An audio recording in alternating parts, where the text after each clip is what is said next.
Hi there world watchers, welcome to another Big O experience in the Big OGGIE World kitchen. Now, today I found a recipe in this magazine. You won't see this magazine unless you live in Ireland really. It's called Easy Food. This is the Christmas version or edition because it's just come out. I try and get this one when I can because obviously Kay and I used to live in Ireland, so we like this magazine. Now, it's the Christmas edition, but we've often found that with magazines, especially the Christmas ones, there's only so many recipes or so many twists on recipes you can do for Christmas. I know, the word is scary already, isn't it? But it is coming. So this is probably Christmas because it includes cranberries. Okay, well we are going to do a scone today. We're going to do a scone or a scone. I'll call them scones. They're using them for breakfast, but quite frankly, it's a fruit scone. They had nuts in theirs. We're not putting nuts in mine, but I'll add that into the ingredients if you wish. It's an optional extra. But we're making cranberry and sultanas scones using a little Irish recipe. So they'll be a bit different to ones I'm used to, but we're going to give them a go. So, before we get started, obviously the ingredients and everything will be below as always. I've always used, recommendation, Whitworth's, okay? We're not sponsored, but I just always use these for our fruit stuff, so does Kelly. So we've got some whole cranberries and I've got some sunshine sultanas. Now, they're really good already, but if you've got an older packet that's been open for a while, or cost, and you can't really afford the best you can find, and your fruit is a little bit on the small side or dry side, you can plump it up before you start. Now, in here I have the milk and the eggs for this recipe. So the tip is to put your fruit into that mixture. Give it a little shush around or a little stir. Put it back in the fridge about 20 minutes. Let the fruit plump up a little bit. So I'll see you in a short while. It's going to be an interesting recipe this. I've never made fruit scones Irish style before. Okay, let's get started. Right now I am preheating my oven. It's a hot oven, okay? So these are going to be cooked fast. 200 degrees fan, 220 normal, gas mark 7. So, as with most pastry type things, most cakes, we're going to put together all the dry ingredients, and we're going to add some butter. We're going to rub them all together, okay? So we're going to start off with the flour. Serious amount of flour, 450 grams. And then not that much sugar. Like I said, they're kind of breakfasty scones, and Irish scones aren't quite as sweet as English scones, I guess. I don't think I can really tell the difference. And they're normally a bit smaller, so we're going to make some smaller ones today. So 50 grams of caster sugar going in there with the flour. 2 teaspoons of baking powder. There we go. The flour is self-raising. So my butter, I've chopped into smaller pieces. Now, some people say it should be cold, some people say it should be room temperature. Mine just happens to be cold right now. But some people even freeze it and then grate it. Okay, they say you get a slightly more flaky texture to the cakes. Each to their own. Okay, so now we've got these ingredients in the bowl. Just going to rub them together. This is something we used to do in school when we used to cream together butter and sugar, but now we've added the flour, etc. If this was just butter and sugar, you'd be working it till you get a kind of a little nugget consistency. Because we've got the flour as well, we're just going to make this into kind of a breadcrumb consistency. It's going to take a few minutes to get all that fat worked into sugar and the flour. Just take your time. Pop some good music on. And relax. We'll be back in a minute. Now, if you remember right at the very start, we took our fruit and we added it to the milk and the eggs. So it's going to take that out now. The reason I'm taking it out before we put all into the dry ingredients is because we may not need all of the egg and milk mixture. But we will want all the fruit. So I put quite a lot of fruit in these, 40 grams of cranberries, 40 grams of sultanas. In here we've got 2 large eggs, and the way we do this is you get 2 large eggs, pop them into a jug, and then you get your milk. It's whole milk today, and you just fill it up until you get to about 300 mils. Like I say, you're not going to use all of it because it's all about the consistency of the and the texture of the mixture you create. We're going to put the fruit in.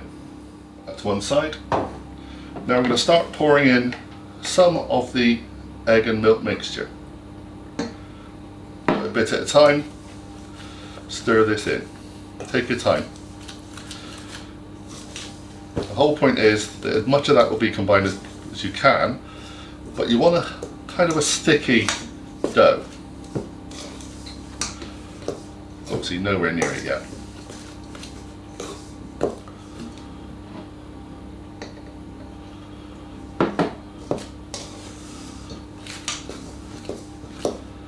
Do this carefully. Take your time. You don't want to work the dough too much. You want to try and keep it so it's quite a nice. Something's going to be almost a flaky kind of consistency when it's cooked. So it's starting to get there. Starting to get there. Doesn't take long.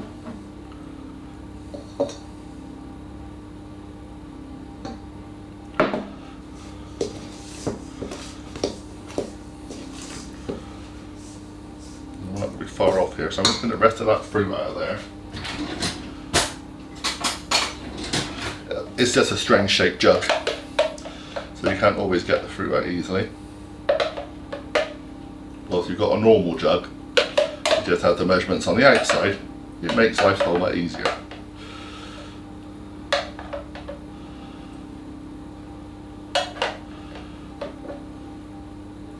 There you go. Never knew I had so much fruit, John. Right, now keep the last little bit because you'll need that later for just putting over the top of the scones when they're made. So I'm going to keep mixing this in, and I'll get back to you when that dough's formed. Nearly there now, nearly there.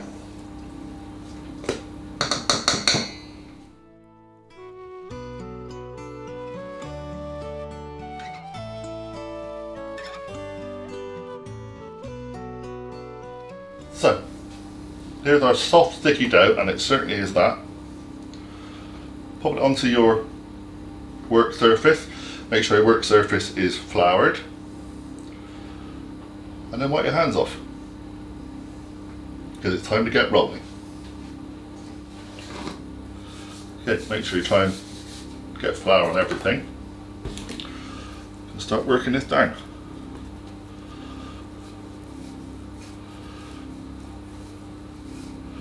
So it's going to be a sticky dough, which is not a problem as long as you're careful. Also, it doesn't have to be a particularly good shape right now because you're going to use cutters to cut out the shapes you want. Now, there's a trick I learnt a while ago. I'm going to give that a try in a minute. Now, their recipe says, in the magazine says, get your mixture to 2 centimeters deep and cut it at that. Then we're going to make ours a centimeter. And the reason for that is because we're going to try and fold this. I say try because it's got a sticky mixture.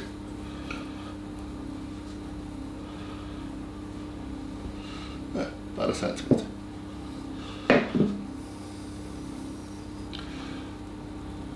Well, the trick about this is you fold it. Okay, a little bit broke, that's fine. So when you fold it, shape it down again. You should, in theory, get that little crease in the middle of your scones. So, we've got some trays laid out with some baking parchment on, non-stick baking parchment. We're going to cut some scones.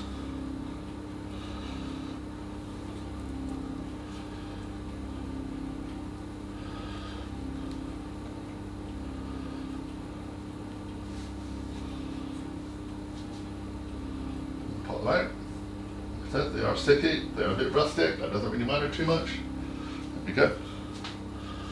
Let me use the round side. There we go. We'll say, they look like scones.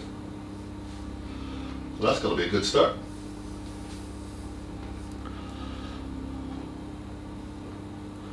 One more, just so we can. There we go. Okay, lovely little dinky scones. So we're going to roll this out again, put it back to 1 centimetre, fold it over, cut them out until we run out of ingredients, really, I guess.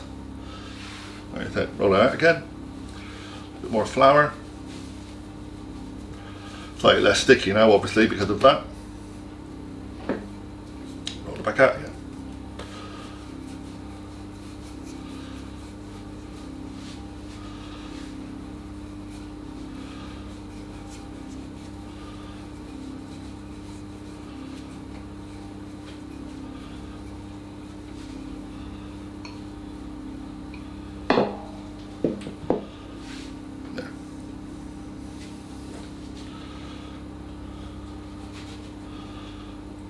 That little extra flour just makes things a whole lot easier.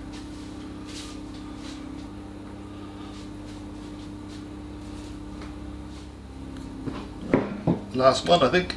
There we go. Perfect.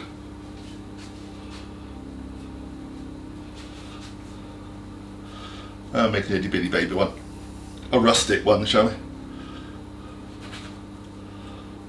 Very rustic one. One in somewhere. One in there.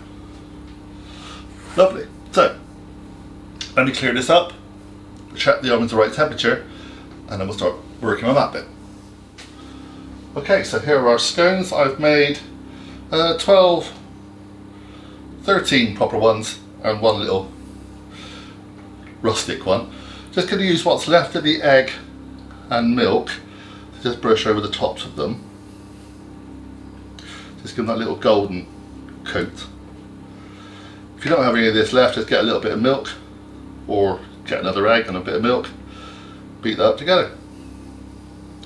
I'm going to pop these in the oven for about, well, these are 5 centimetre rings. So we're going to put them in for about, well, up to 14 minutes. Keep an eye on them, and when they're pale to golden, they are done. Obviously, being in Cornwall, we would serve these with strawberry jam clotted cream.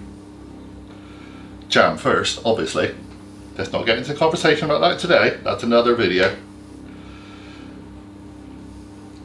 But you can also do these with lemon curd, you can do cream cheese with them.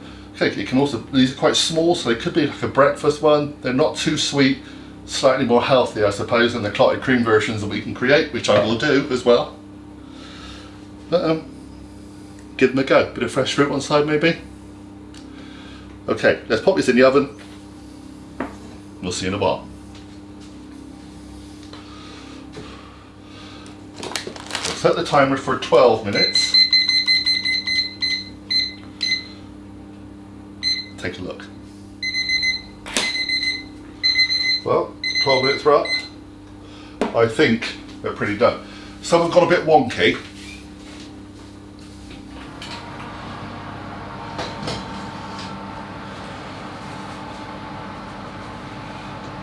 As you can see, a couple of them are a bit on the rustic side.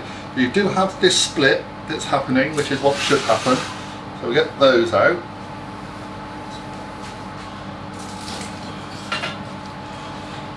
There we go, they're a bit better. Perfect. Turn the oven off. So, I'm going to transfer these to a cooling rack, and then I'm going to let them cool down properly.